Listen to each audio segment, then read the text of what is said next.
नमस्कार दोस्तों। स्वागत है आपका मेरे एक नए वीडियो में। और इस वीडियो में हम बात करने वाले हैं कि आरबीआई रेपो रेट को कम एवं ज़्यादा करके किस प्रकार इंडियन इकोनॉमी में इन्फ्लेशन को कंट्रोल करती है, किस प्रकार से डिमांड को बढ़ाती है, प्रोडक्शन को कैसे बढ़ाती है, और ये पूरा जो फिनोमिना है ये जीडीपी को कैसे प्रभावित करता है। तो इससे पहले की वीडियो में हमने बात की थी दोस्तों कि रेपो रेट वो रेट ऑफ इंटरेस्ट होती है जिसपे आरबीआई कमर्शियल बैंक को लोन प्रोवाइड कराता है।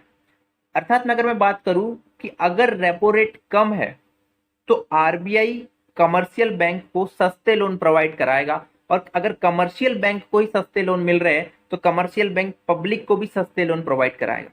और अगर आप या हमें या पब्लिक को अगर सस्ते लोन मिलेंगे तो पब्लिक ज्यादा लोन लेगी, और इससे कहीं ना कहीं मार्केट में लिक्विडिटी, पैसों की जो तरलता है वो क्या हो जाएगी, बढ़ जाएगी। और अगर मार्केट में पैसा ज्यादा है, मार्केट में लिक्विडिटी ज्यादा है, तो मार्केट में ज्यादा पैसा होना बढ़ाता है डिमांड को। ठीक है, ऐसे समझिए अगर आपके पास पैसा है तो आप ज्यादा चीजों को खरीदते हैं, आप ज्यादा चीजों को कंज्यूम करते हैं। तो अगर रेपो रेट कम होगी तो लोन सस्ते होंगे, और लोन सस्ते होंगे तो लोग ज्यादा लोन लेंगे, जिससे लिक्विडिटी बढ़ेगी, और लिक्विडिटी बढ़ा देगी डिमांड को। और डिमांड दोस्तों कहीं ना कहीं बढ़ाती है प्रोडक्शन को। अगर लोग ज्यादा कंज्यूम करेंगे, अगर ज्यादा चीजों को खरीदेंगे, तो कहीं ना कहीं ये उन चीजों के प्रोडक्शन को भी प्रोत्साहित करेगा, और इससे प्रोडक्शन बढ़ेगा। और प्रोडक्शन का सीधा संबंध होता है दोस्तों जीडीपी से। तो कहीं ना कहीं जीडीपी भी हमें पॉजिटिव ग्रोथ में जाते हुए दिखेगी अगर रेपो रेट कम है। अब ये समझते हैं दोस्तों कि अगर रेपो रेट ज्यादा होगी तो इसका इंडियन इकोनॉमी पे क्या प्रभाव पड़ेगा। अगर रेपो रेट ज्यादा होगी, रेपो रेट को अगर इंक्रीज किया जाएगा तो कमर्शियल बैंक को महंगे लोन मिलेंगे, और अगर कमर्शियल बैंक को महंगे लोन मिलेंगे तो वो पब्लिक को भी महंगा ही लोन देगी।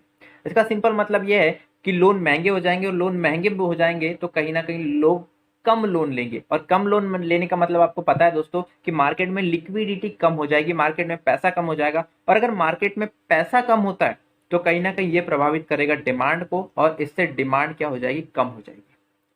अभी मैंने आपको कल ही के वीडियो में बताया था दोस्तों कि वर्तमान में आरबीआई ने रेपो रेट को इंक्रीज किया है। अब ये समझते हैं कि आखिर आरबीआई ने रेपो रेट को इंक्रीज क्यों किया। आरबीआई का इसके अलावा एक और फंक्शन होता है दोस्तों कि वो इन्फ्लेशन को कांस्टेंट रखने की कोशिश करती है।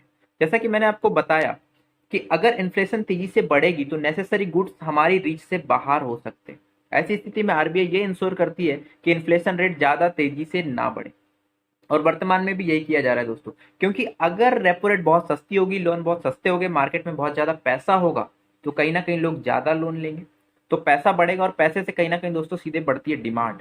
परंतु अगर डिमांड तेजी से बढ़ते जा रही है और सप्लाई उस तेजी से नहीं बढ़ रहा है, तो डिमांड सप्लाई का रूल यही कहता है दोस्तों कि अगर डिमांड तेजी से बढ़े परंतु सप्लाई उस तेजी से इंक्रीज ना हो तो प्राइस इंक्रीज हो जाते हैं। ऐसे समझिए दोस्तों कि अगर मार्केट में 100 वस्तु की डिमांड है और वस्तुएं 50 ही है, तो वो उसकी वस्तु की प्राइस को क्या कर देगी, बढ़ा देगी। इसी प्रकार से इन्फ्लेशन बढ़ती है। तो वर्तमान में आरबीआई क्या करने की कोशिश कर रहा है, वर्तमान में आरबीआई जो कोरोना काल में एवं यूक्रेन रशिया वार में जो सप्लाई कम हुई है, उस कारण से इन्फ्लेशन को कंट्रोल करने के लिए आरबीआई रेपो रेट को धीरे धीरे बढ़ा रहा है। आई होप कि आपको वीडियो समझ आया होगा। एक सिंपल सी दो बातें मैंने आपको समझाने की कोशिश की है कि जब आरबीआई को इन्फ्लेशन कंट्रोल करनी होती है, मार्केट में ज्यादा पैसा होता है, तो वो रेपो रेट को इंक्रीज कर देता है, जिससे लोन महंगे हो जाए और ज्यादा से ज्यादा पब्लिक लोन ना ले, और मार्केट में लिक्विडिटी क्या हो, कम हो, ताकि इन्फ्लेशन कंट्रोल में रहे। और जब मार्केट में दोस्तों पैसा नहीं होता, मार्केट में बहुत कम लिक्विडिटी होती, जैसे कोरोना के टाइम में हुआ था, तो क्या करती है आरबीआई, रेपो रेट को कम कर देती ताकि लोन सस्ते हो जाए, लोगों को ज्यादा से ज्यादा लोन ले, ताकि उससे क्या बढ़े, डिमांड बढ़े, प्रोडक्शन बढ़े, और इसका डायरेक्ट प्रभाव जीडीपी पे पड़े, ताकि जीडीपी भी इंक्रीज हो। तो आई होप कि आपको वीडियो समझ आया होगा, और जो अब तक वीडियो में बने हुए उनके लिए बहुत बहुत धन्यवाद उनका।